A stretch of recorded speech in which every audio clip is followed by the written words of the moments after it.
உப்பு உவர்பற்று போனால் வெளியில் கொட்டப்படும். எரிகின்ற விளக்கை மரக்காலுக்குள் வைப்பதால் என்ன பயன்?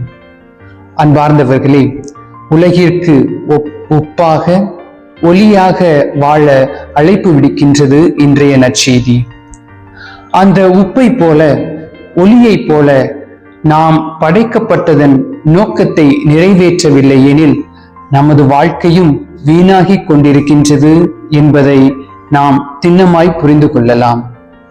இறைவன் தம்மை அறிந்து அன்பு செய்து தமக்கு பணிபுரிந்து வாழ்வதற்காக மனிதனை படைத்தார்.